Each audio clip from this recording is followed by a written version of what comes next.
ఓం గంగ్ గణపతే నమః. ప్రేక్షకులకందరికీ నమస్కారం. ఈ వీడియో ద్వారా ఒక ప్రముఖ వ్యక్తిని గురించి మనం ఇప్పుడు ఈ ఛానల్ ద్వారా ఆయన విషయాలు మాట్లాడుకుందాం.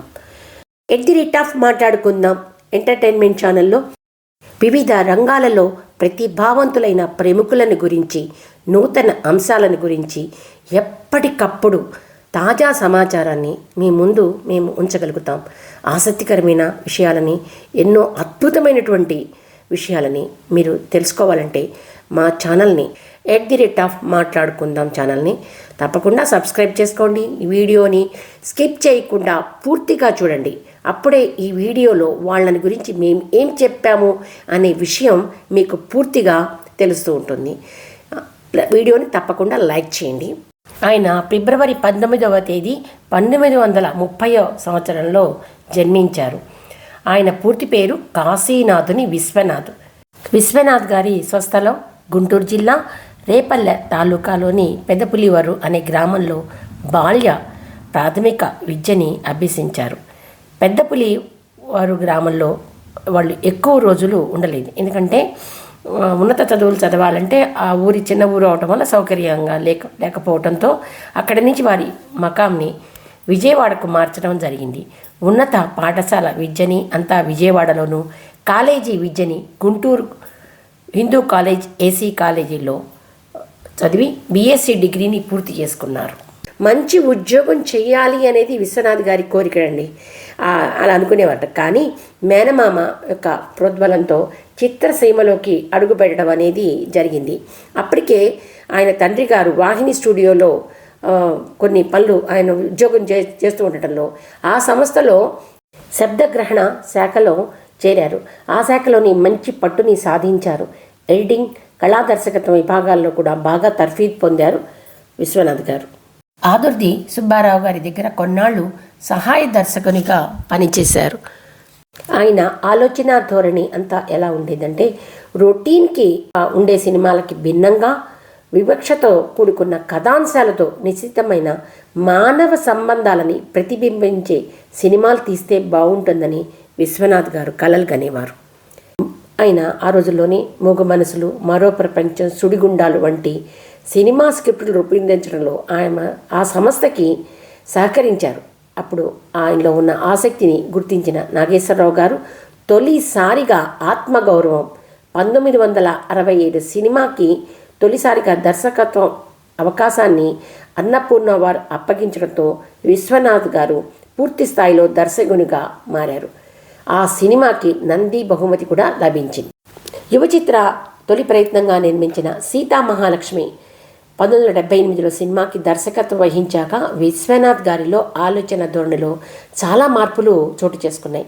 సంగీత, సాహిత్య, నృత్య కళలకి ప్రాధాన్యత కల్పిస్తూ వైవిధ్యభరిత సినిమాలకి అంకురార్పణ చేశారు. విదేశీ సంగీత హోరులో కొట్టుకుపోతున్న భారతీయ సాంప్రదాయ సంగీతానికి పూర్వ వైభవాన్ని తేవాలి అని లక్ష్యంతో ఏడిది నాగేశ్వరరావు గారితో కలిసి శంకరాభరణం సినిమాని నిర్మించారు. సినిమా కళామ తల్లికి కంఠాభరణమైంది ఈ శంకరాభరణం. ముందుగా ఈ సినిమాలో మధురమైన పాటని మనమందరం ఇప్పుడు విందాం.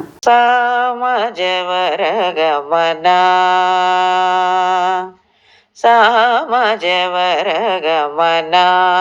సాధుహృత్ సారసాబ్జపాల కాలాతీత విఖ్యాత సామజవర గమనా.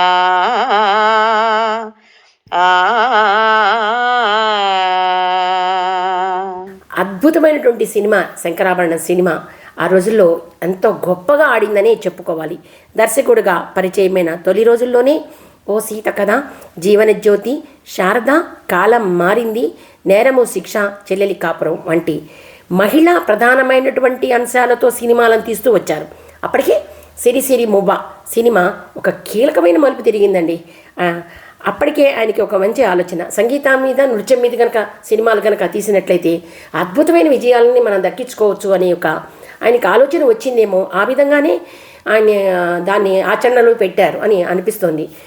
పేరున్న నటులు ఉన్నట్టు సినిమాలు మాత్రమే 100 రోజులు పైన ఆడటం గగనమైనటువంటి ఆ రోజుల్లోనే పెద్ద అగ్రస్థాయి నటుడు ఎవరూ లేరు శంకరాభరణం సినిమాకి చెప్పుకోవాలంటే.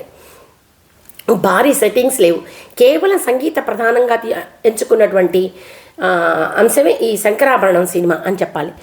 సినిమా చూసేందుకు ముందు రసహృదయులైన ప్రేక్షకులకు సంగీతాన్ని ప్రధాన చిత్రాన్ని మీరు చూడబోతున్నారు అని వివరణ ఇవ్వటం, శాస్త్రీయ సంగీతపు అమృత ధారల్ని ఆస్వాదిస్తూ ప్రేక్షకులు ఆ రసగంగని అందుకుని అఖండ విజయాన్ని అందించారు. విశ్వనాథ్ గారు దర్శకత్వం వహించిన అధిక సినిమాలు అన్నీ సినిమా పేర్లు ఎస్తో అక్షరంతో మొదలవుతాయి. అవేంటంటే శృతిలయలు, సాగర సంగమం, స్వాతి ముత్యం, సిరివెన్నెల, సూత్రధారులు, స్వర్ణకమలం వంటి అపురూపమైనటువంటి సినిమాలని రూపొందిస్తూ వచ్చారు. విశ్వనాథ్ గారు నిర్మించిన సినిమాల్లో సంగీతం, పాటలకి ఉత్తమమైన విలువలు ఉంటాయి. తొలి రోజుల్లో సౌండ్ రికార్డిస్ట్గా పనిచేసేటప్పుడే ఆయన సాహిత్యానికి సాంకేతిక విలువలు ఏమాత్రం తగ్గకుండా పాటలు చేయించుకోవటంలో విశ్వనాథ్ గారి యొక్క ప్రతిభని మనం మెచ్చుకోదగ్గటువంటి విషయం. నటుడు చంద్రమోహన్కు రంగుల రత్నం సినిమా ద్వారా స్టార్ ఇమేజ్ని తెచ్చిపెట్టినటువంటి ఘనత విశ్వనాథ్ దర్శకత్వం వహించిన సిరి సిరి మూవ చిత్రమే. ప్రసిద్ధ సినీ గేయ రచయితలు వేటూరి సుందరరామూర్తి గారిని ఓ సీత కథ సినిమా ద్వారా, సిరివెన్నెల సీతారామ శాస్త్రిని సిరివెన్నెల సినిమా ద్వారా తెలుగు చలన చిత్ర పరిశ్రమకి పరిచయం చేసినటువంటి ఘనత కూడా విశ్వనాథ్ గారిదే. నటుడిగా సోమయాజుల్ని, రమ్యకృష్ణ నటిగా సూత్రధారుల సినిమా ద్వారా పరిచయం చేసిన ఘనత కూడా విశ్వనాథ్ గారిదే. విశ్వనాథ్కి భారత ప్రభుత్వం పద్మశ్రీ పురస్కారం లభించడం, పొట్టి శ్రీరాములు విశ్వవిద్యాలయం గౌరవం డాక్టరేట్తో సత్కరించడం, విశ్వనాథ్ దర్శకత్వం వహించిన శంకరాభరణం, సప్తపది, స్వాతిముత్యం, సూత్రధారులు, స్వరాభిషేకం సినిమాలకి జాతీయ బహుమతులు లభించాయి. 10 ఫిలింఫేర్ అవార్డులు, 5 నంది పురస్కారాలు విశ్వనాథ్ గారు దక్కించుకున్నారు. పద్మశ్రీ పద్మభూషణ్తో సత్కరించడం, భారతీయ సినీ రంగ అత్యున్నతమైన గౌరవం దాదాసాహెబ్ ఫాల్కే అవార్డుని ఆయన అందుకున్నారు. 1981లో వచ్చిన సప్తపది సామాజిక దురాచారాలని ప్రశ్నిస్తూ జాతీయ అవార్డుని అందుకుంది. 82లో వచ్చిన శుభలేఖ సినిమా వరకట్నం వంటి సామాజిక సమస్యలపై ధైర్యంగా స్వరం వినిపించింది. 1983లో వచ్చిన సాగర సంగమం ఒక నృత్యం పట్ల మక్కువ ఉన్న కళాకారుడిగా కమలసన్ యొక్క నటన చిరస్మరణీయమని చెప్పాలి. 1986లో వచ్చిన స్వాతిముత్యంలో అమాయకుడుగైన కథానాయకుడి పాత్రలో కమల్ హాసన్ నటన విశ్వనాథ్ దర్శకత్వ ప్రతిభని ప్రపంచానికి చాటి చెప్పిందని చెప్పాలి. ఈ సినిమాలో ఉన్న పాటని మా ఫ్రెండ్ కళ్యాణి గారు పాడారు, ఒకసారి విందాం. లాలీ లాలీ లాలీ లాలీ లాలీ లాలీ లాలీ లాలీ వటపత్ర సాయికి వరహాల లాలి, రాజీవ నేత్రునికి రతనాల లాలి, మురిపాల కృష్ణునికి ఆ మురిపాల కృష్ణునికి ముత్యాల లాలి, జగవేలు స్వామికి పగడాల లాలి, వటపత్ర సాయికి వరహాల లాలి, రాజీవ నేత్రునికి రతనాల లాలి. అదే సంవత్సరం వచ్చిన సిరివెన్నెల సినిమా కూడా సంగీత సాహిత్య సంగమం రూపంలో చిత్రీకరించబడ్డటువంటి చిత్రంగా చెప్పుకోవచ్చు. 1987లో వచ్చిన స్వయం కృషి పట్టుదలతో ఎదిగే సాధారణ మనిషి యొక్క గాథ, ఈ శ్రమకి గౌరవం ఇచ్చినటువంటి చిత్రం. 1990లో వచ్చిన స్వాతి కిరణం గురు శిష్య సంబంధంలో అసూయ ప్రతిభల మధ్య సంఘర్షణగా చిత్రీకరించారు. శృతి లయలు సంగీత సాంప్రదాయ పరిరక్షణకై దృష్టి పెట్టారు. శుభ సంకల్పం మనసు మారితే జీవితం ఎలా మారుతుందో తెలిపేది చిత్రంగా ఆ సినిమాలో చూపించారు. ఇంకా చెప్పాలంటే మన దేశంలోనే కాకుండా ఇతర దేశాల్లో కూడా ఈ విశ్వనాథ్ గారి సినిమాలకి అనేకమైన ప్రశంసల్ని అందుకున్నాయి. ప్రతి సినిమాని తపస్సులాగా భావించేవారు, అందుకే ఆయన కళా తపస్వి అయ్యారు. కళని కథానాయకుడిగా నిలబెట్టిన మహానుభావుడు, కళా తపస్వి విశ్వనాథ్ గారు తెలుగు నాట పుట్టడం మన అందరి అదృష్టంగా చెప్పుకోవచ్చు. విశ్వనాథ్ గారిని పలు సందర్భాల్లో హైదరాబాదులో కొన్ని ఫంక్షన్స్కి వచ్చినప్పుడు మేము మా వారు ఇద్దరం కలవడం కూడా మాట్లాడటం జరిగింది.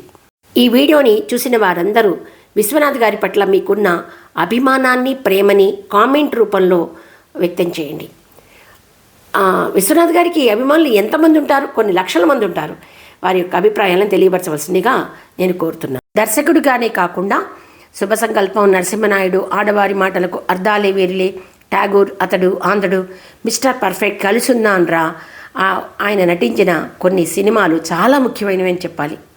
కళామ తల్లి, ముద్దుబిడ్డ, కె విశ్వనాథ్ గారు 2023 సంవత్సరం ఫిబ్రవరి 2వ తేదీన, కరెక్ట్గా అప్పటికి ఆయన వయసు 92 సంవత్సరాలు, వయసు రీత్యా వస్తున్న అనారోగ్య సమస్యలతో సతమతము తుది శ్వాస విడిచారు. ఆయనకి భార్య, 2 కుమారులు, 1 కుమార్తె. జయలక్ష్మి భార్య పేరు, పద్మావతి దేవి కూతురు, కాశీనాథుని నాగేంద్రనాథ్, కాశీనాథుని రవీంద్రనాథ్ 2 కొడుకులు. The great director Kasinathuni Viswanath గారిని గురించిన నాకు తెలిసిన కొన్ని ముఖ్యమైనటువంటి విషయాలని మీకు ఈ వీడియో ద్వారా తెలియచేశాను. ఈ వీడియోని చూసిన వారందరూ లైక్ చేయండి. @మాట్లాడుకుందాం ఎంటర్టైన్మెంట్ ఛానల్ సబ్స్క్రైబ్ చేసుకోండి. మరొక ఆసక్తికరమైన అంశంతో మరొక వీడియో వచ్చేసి మీ ముందు ఉంచగలుగుతాం. స్వస్తి, శుభం.